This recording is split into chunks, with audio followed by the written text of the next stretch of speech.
I'm going to talk about the 5 books that I've read that created in me a mind shift. And if you stick around to the end, you'll hear which book is my absolute fave.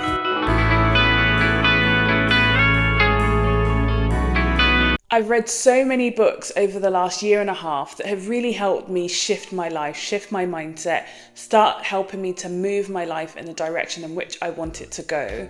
I'm going to talk about the 5 books that I've read that have really just pushed me along this journey. Some of them I've read twice, some of them even made it off my Audible, and I'm going to be talking about them. And if you stick around to the end, you're going to hear which book is my absolute fave of this season. So the first book I read was Robin Sharma's 5 a.m. Club. And I read that because I've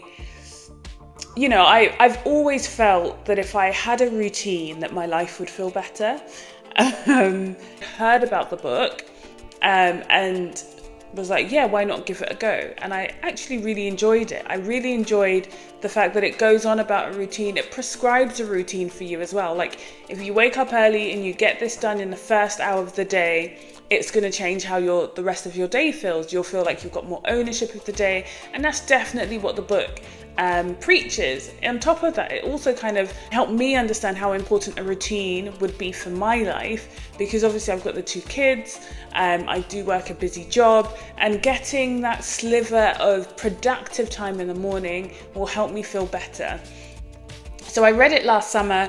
I started working out in the mornings, like doing the 20-minute exercises as prescribed. I was getting a lot of time reading my Bible, which is absolutely my fave book, and just helps me recenter myself.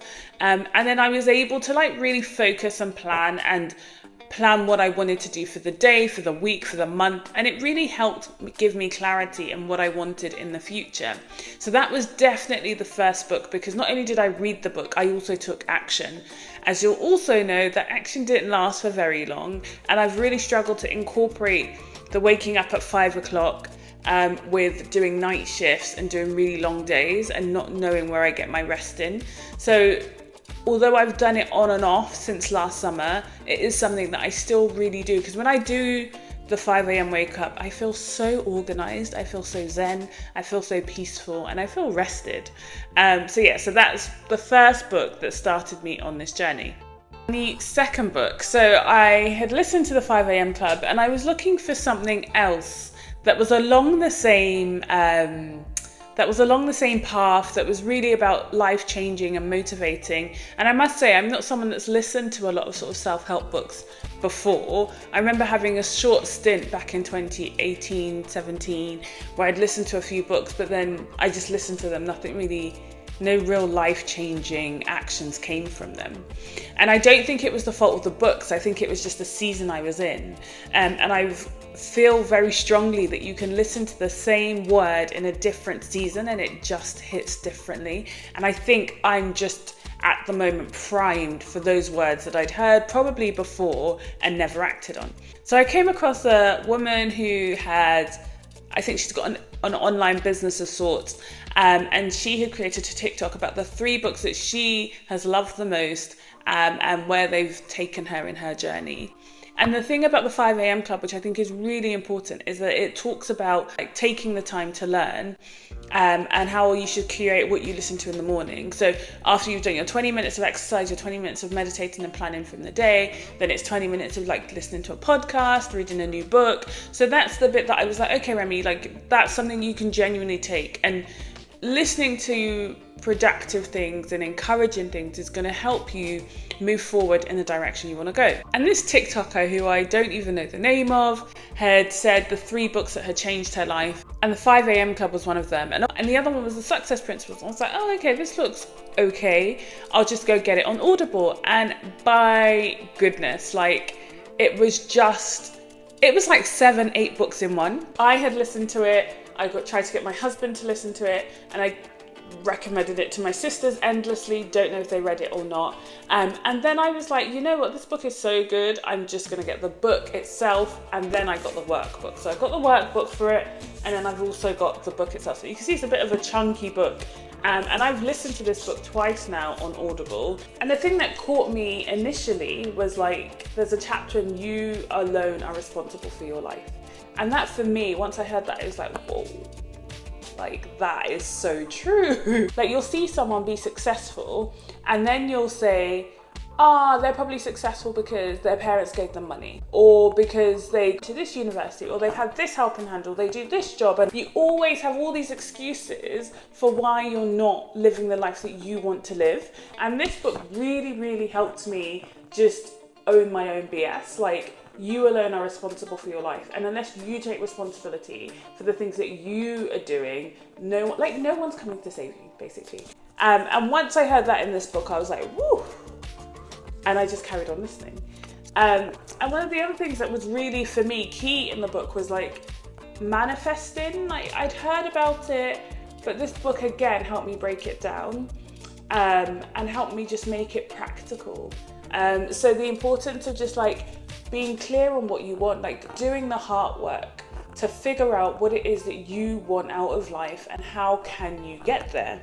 And that's what the book helped me do. So help me just take a minute, take ownership of where I'm at in life, figure out what it is I wanted in life, and then trying to figure out how my actions can align, writing out a manifestation of what it is I want in the future, and making it clear, but also making it flexible. Like, I want these or something better. Just trusting that God is going to do that for you. I think that book in itself, like the 5 a.m. Club probably started it, but that book just took it to a new level. And there is nothing that's impossible. And I feel like that's what that book kind of gave me. The next 2 books I felt really helped me in certain seasons feel the fear and do it anyway. And I listened to that book and I loved it because for me, it was just like, you know what it is you want, you know what it is you want to work towards, but you're not doing it. And why aren't you doing it? And you're not doing it because you're scared. And actually, I just need to lean into that feeling of fear and just do it. And that's probably what led me to create the YouTube channel, because the fear would have continued to hold me back. For me now, the fear of regret is more scarier than the fear of just getting on and doing it. And maybe, if I fail, whatever, at least I've tried. Whereas actually not trying is actually going to freak me out more. And then another book that I'd mentioned, just because I feel like the manifesting thing can be very confusing, Manifest by Roxie Nafousi. I'd heard her on a podcast, or Jay Shetty podcast, and I read the book and I was like, you know what, I just really like how simply she broke down the manifesting steps. And it's not just about writing down a plan and leaving it there and looking at it and expecting it to happen, but it's about making sure that your behaviors align with it, not feeling fear, loving yourself, and just doing all it was very, very practical. And I really did enjoy that book, and that will make it off the Audible once I get round to buying it. Drum roll, please. My absolute fave book of this season. And again, not because she said anything brand new. There is nothing brand new under the sun. But what you as an individual bring to the message is absolutely powerful. Absolutely powerful. And I'm going to start personal branding coaching, like someone's coaching me. And I start that this week. And she was like, Remy, there is nothing new, but it's the way in which you tell it is what is new. And this woman, for me, absolutely did that. And this is my favourite book. This is my favourite book. This is a book that after the first chapter, I was sending it round. As a black woman, the ceiling has always felt so low. And obviously we've got the Beyoncés, but she's a talent, right? You get into this thing where because people are talented, they deserve success. Someone's a footballer, oh, they're just talented, yada, yada, yada. But actually it's the hard work. And Beyonce's Beyonce because she works hard. Yes, she's talented, but she works super, super hard. And we as black women do have people that we can look up to. You've got the very obvious ones. But they always feel so far removed from like a little old me or like a normal human being. And I just think Rachel Rodgers really just succinctly, badassly defined what it is to be a black woman who works for yourself and makes it. And that's why I love this book. Like, I bought it on my Audible because I'd seen someone recommend it on LinkedIn, and I just left it there because I was just like, oh, the title, We Should All Be Millionaires. Like, you know, like it still felt uncomfortable to really want to be that. And it'd been in my Audible, and I kept listening to books that other people were recommending. And then I think I was going to return it. I was going to return it on the Audible because I wanted to get the credit to listen to, I think, the 4-hour work week. And I was like, Remy, you know what? You've not really heard a Black woman in this era, in this area. Why don't you give it a go? And I think I'd even Googled some of the reviews. And obviously I only got it on my Audible because it'd been recommended. But I listened to it, and like I said, first chapter in, I was like sold. And the book is so simple but powerful. She breaks it down into 2 parts. The first part is about transforming yourself, and the second part is giving you a blueprint to actually starting a business and making that business make money for you. And she really hones in on why, as Black women and women, we should be business owners. And I just absolutely identify with that. Like, you should control your own purse, but not only does you being a millionaire help you, it helps everybody else in your community. Looking at Serena Williams, she's obviously amazing, but actually in the second phase of her life, she's using her funds to improve women's health and to improve women's experiences. And she's being a woman who invests, and that's something that we can look up to. I love this book because the messages are clear. It tells you to be clear on what it is you want, to write it down, to figure out what your $1 million life is going to be like, and to work towards it. Everyone can read a book, but can you do the work outside of the book? And that is what I'm trying to do.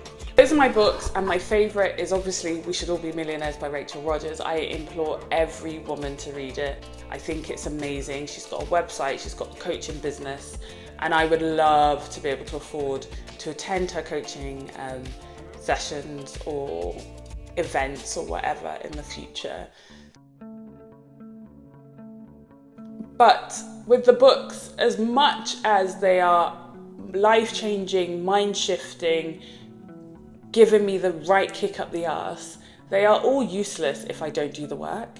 And that's what I'm gonna share as my epilogue today, that we can read everything, but actually we can't get distracted by the reading and by the listening that we're not actually doing the doing. We need to get off our ass and do it anyway. Like, we just need to get it done. And clarity doesn't come from sitting still and reading. Clarity comes by putting one foot in front of the other, trying something out, course correcting. That's something I learned from Feel the Fear and Do It Anyway. And on top of like reading, so in the car now, I'm literally just reading books that I feel are feeding my soul and pushing me in the right direction. But also about curating the content you watch online or you watch on the TV. It all has to align with what your vision is. That's why you write the vision down. That's why the Bible says, write the vision down, make it plain. Like, all of those things need to come in play. And I hope that you can see the passion that I've had for some of the books that I've mentioned, and I genuinely recommend that you get them. I'm going to list them in the comments below,